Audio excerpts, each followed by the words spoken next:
Hello दोस्तों, welcome to this video. आज हम इस लेसन में बात करने वाले हैं एडवर्ब्स ऑफ टाइम के बारे में। जैसा कि मैंने पिछले सेशन में बताया था, एक brief overview of adverbs of introduction के नाम से हमने लास्ट सेशन भी रिपोर्ट किया था। तो उसमें हमने कॉन्सेप्ट सारे एडवर्ब्स का समझा। अब हम धीमे धीमे डिटेल समझेंगे और भी अच्छे से हर एक एडवर्ब्स को समझने की कोशिश करेंगे, लेकिन हर बार की तरह उसे सिंपल करके समझने की कोशिश करेंगे। तो when, how long, how often, ठीक है, कब, कितने वक्त, कितने देर तक और कितनी बार, इन सारे सवालों का जवाब हमें कौन देता है? बहुत ही कॉमन है इंग्लिश में, adverbs of time.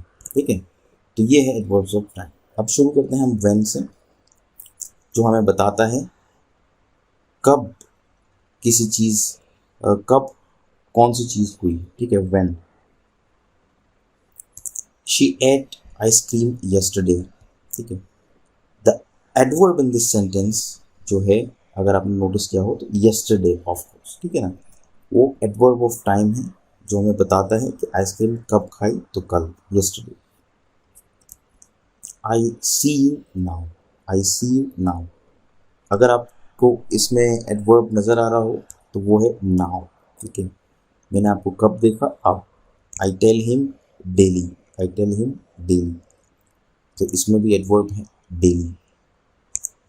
We met last year, we met last year, क्या आपको इसमें कोई एडवर्ब दिख रहा है? ऑफकोर्स लास्ट ईयर है जो है एडवर्ब है इसका।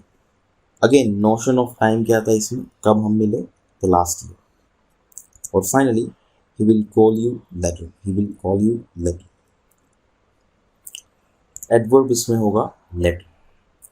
तो ये सारे जो हमने एग्जांपल्स देखे एडवर्ब्स ऑफ टाइम के थे, और यूजुअली ये एडवर्ब ऑफ टाइम जो है एट द एंड, मतलब आखिर में, सेंटेंस के लास्ट में इसे ऐड किया जाएगा। अब हम आगे बढ़ते हैं, अब देखते हैं हाउ लॉन्ग। ठीक है, ये बेसिकली आपको बताते हैं कि किसी चीज़ को कितनी देर तक मतलब एग्जीक्यूट किया गया, वो घटना कितनी देर तक बनी। तो she stayed home all day, तो अब जैसे कि आपको सेंटेंस समझ में आ गया होगा, she stayed home all day, all day जो है इसमें एडवर्ब होगा। I study in Canada for a year now, तो फॉर अ ईयर इसमें adverb of time. He has taught English since 1990, तो since 1990 हुआ इसमें एडवर्ब ऑफ टाइम, कि वो इंडिकेट कर रहा है कि वो उस वक्त से वहाँ पर इंग्लिश पढ़ा रहे हैं। Finally we have lived in New Zealand since 2005,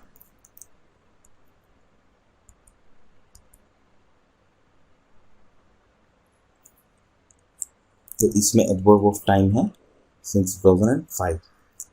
जिस तरह आपको दिख रहा है गाइस, ऐसा ज़रूरी नहीं कि सिर्फ एक ही वर्ड जो है एडवर्ब हो। हमने अभी इस सेंटेंस में देखा सिंस 2005 जो दो वर्ड्स हैं, इस तरह से 2 या 3 वर्ड्स भी हो सकते हैं। ठीक है, तो वो भी आपको ध्यान रखने की ज़रूरत है।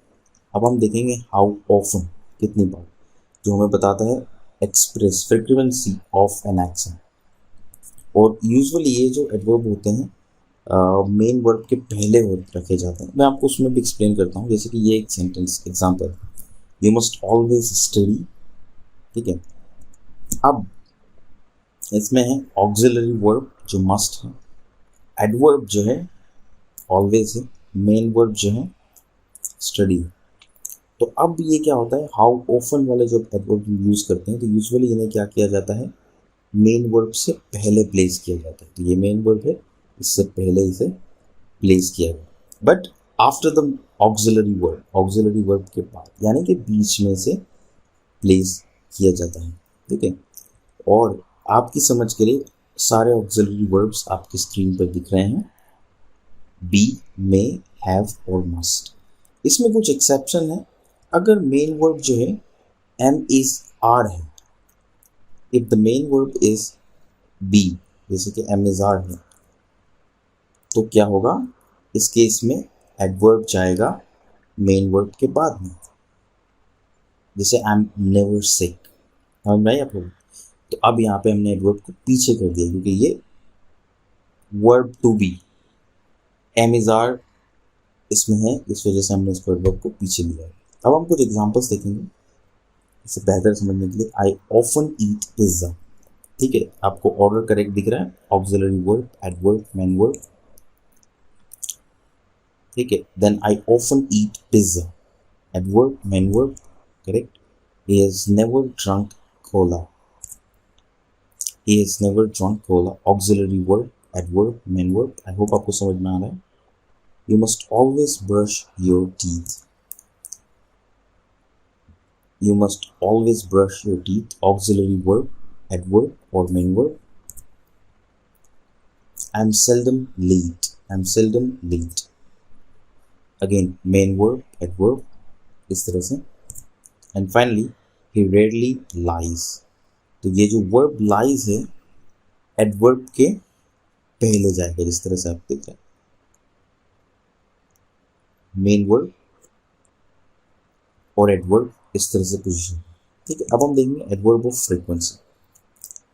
कुछ एडवर्ब्स जो होते हैं एक्सप्रेस करते हैं हाउ ऑफन, जैसे हमने देखा, और ये जो फ्रीक्वेंसी है ये एग्जैक्ट नंबर्स आपको बताएं, ठीक है, कितनी बार ये चीज़ हुई। फ्रीक्वेंसी एक डेफिनेट, बहुत ही पक्की जानकारी जिसे कहते हैं।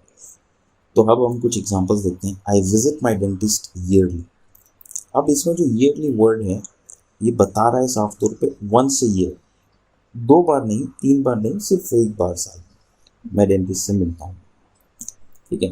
तो इसे कहते हैं एडवर्ब्स ऑफ फ्रीक्वेंसी, जो डेफिनेट, बहुत पक्की फ्रीक्वेंसी आपको बताता है।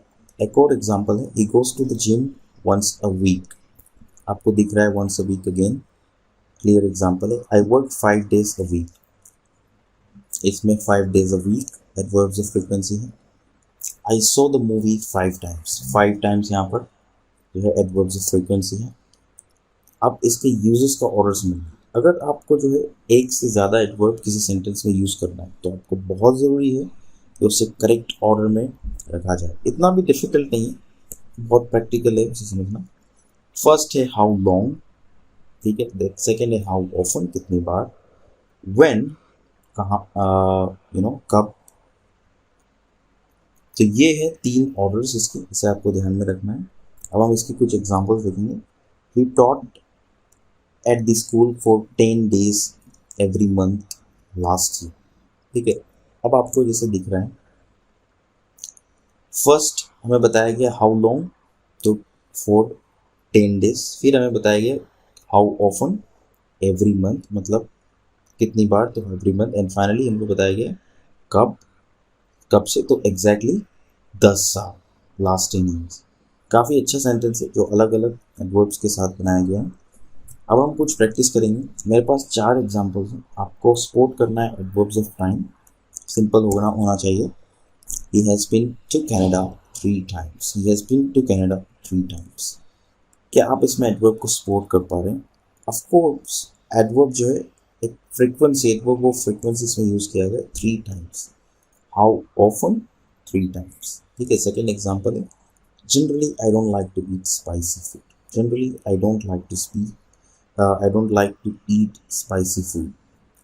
एडवर्ब इसमें जनरली है, और ध्यान रहे गाइस, जैसा मैंने आपको बताया पहले भी, adverb of frequency at the beginning of the sentence होना चाहिए। तो यहाँ पे भी वही है, कुछ चीज़ों को एम्फेसाइज करते हैं तब आप उसे आगे लगाना जरूरी है। जनरली उसमें से एक वर्ड है। एक और एग्जांपल है हमारे पास, he will clean his room regularly from now on, he will clean his room regularly from now on, ठीक है।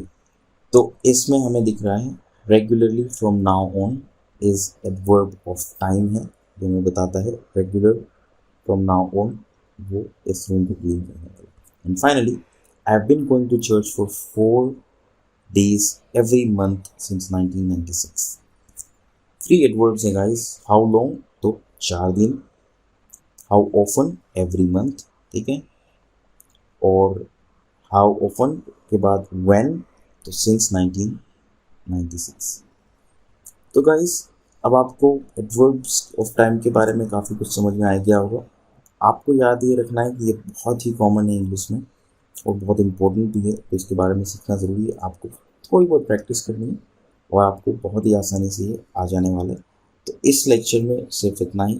आई होप आपको ये पसंद आया होगा। दोस्तों, अगर आपको ये सेशन पसंद आया तो प्लीज़ लाइक और सब्सक्राइब ज़रूर करें और बेल नोटिफिकेशन को टर्न ऑन करें। और दोस्तों, आप सेशन के रिलेटेड कुछ भी क्वेरी या फीडबैक हमें कमेंट करके बता सकते हैं। Thank you for watching this video. I'll see you in the next video.